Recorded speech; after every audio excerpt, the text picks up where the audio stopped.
मुखात सुखाची साखर ठेवून जोडली जन्माची नाती।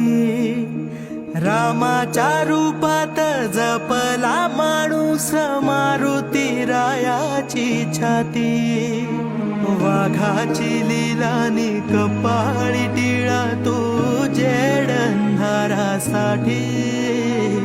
भनक भीतीची नवती भवती आभाळ रे माझ्या पाठी।